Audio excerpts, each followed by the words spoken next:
The Book TV bus is traveling the country, visiting bookstores, libraries, festivals, and authors. Here are some of the people and places we visited. We're here with Dan Gediman, one of the editors of This I Believe 2, More Personal Philosophies of Remarkable Men and Women. Why is it important to understand the personal philosophies of certain individuals? Well, I don't know that it's necessarily important in terms of understanding what that particular person has to say, although if it's a famous person, a person of some prominence, it might be particularly interesting. But I think what makes This I Believe, which is a radio series that airs on NPR, National Public Radio, each week, what makes it in totality important is as a way to better understand what Americans in general believe at this particular juncture in our history, at a time when there is so much going on between the Iraq War and, of course, the economic downturn of the recent months, but also just in a general sort of way at the cusp of the 21st century to understand what are the things that Americans most value. You hear a lot about family values and things like that, core values. What are those core values that Americans value above all? What philosophies or what people did you feature in this version of the book? Well, this is essentially a cross-section of the radio programs that air on National Public Radio in the last couple of years. So in terms of prominent people, we've had folks like Yo-Yo Ma, the cellist, Mary Chapin Carpenter, the singer-songwriter, Tony Hawk, the skateboardist, if that's a word. Trying to think of some other folks that are in the book. Sister Helen Prejean, who wrote Dead Man Walking. Robert Fulghum, who's known for many books, including Everything I Needed to Know I Learned in Kindergarten. Jimmy Dale Gilmore, singer-songwriter. But in addition, there are thousands of essays that have been submitted to us from people all over the country and increasingly all over the world, each of them writing their own personal credo, what they most believe in life, what matters to them more than anything else. And so in this book, in addition to the handful of famous people that I outlined, most of the folks are people like you and I, Joe and Jane Doe from anywhere in the country, people from Tennessee. We have 3 people from Tennessee where we're located at the moment, people from all over the country, people from all walks of life, doctors and lawyers, but also cab drivers and short order waitresses and nurses and everything in between, school teachers, etc. What does everyone have most in common with each other?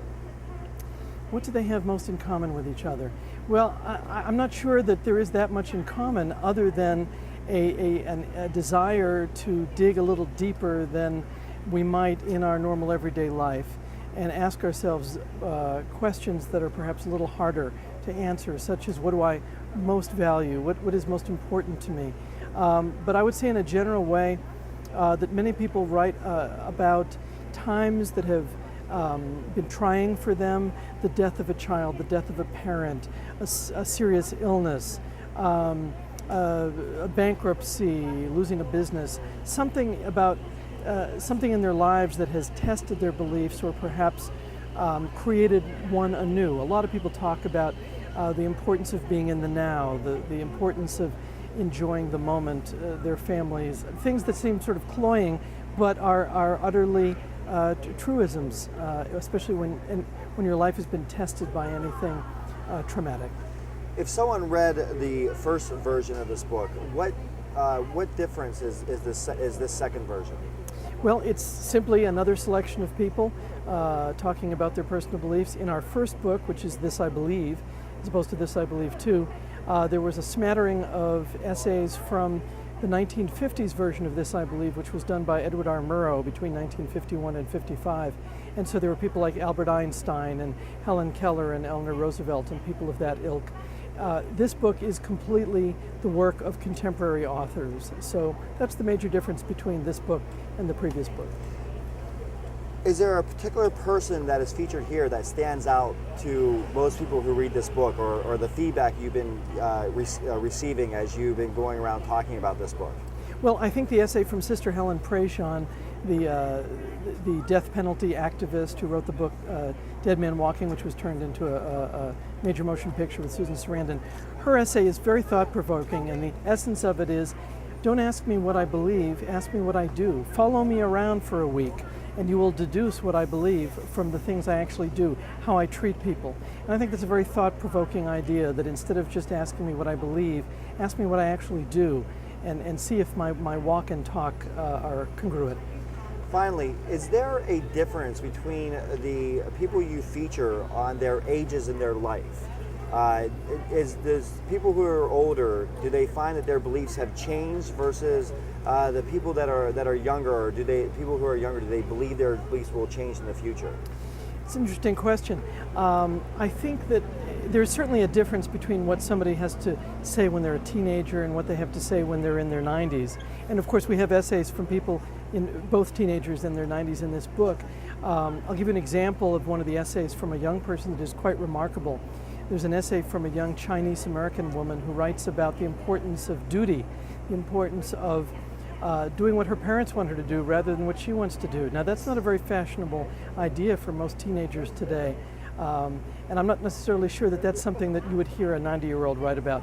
But then you have Studs Terkel writing an essay in here about living through the Great Depression, a time very important, a lot of people thinking about today, and how important it was to watch his neighbors take care of each other when they were all being evicted from their homes in the Great Depression. So something that a teenager would have no interest in, and would not have had an experience that broad as Studs Terkel, who's lived for 9 decades so far. Dan Gediman, editor of This I Believe Too, More Personal Philosophies of Remarkable Men and Women. Thank you so much for your time. My pleasure. For more information about the Book TV Bus, visit our website at booktv.org/booktvbus.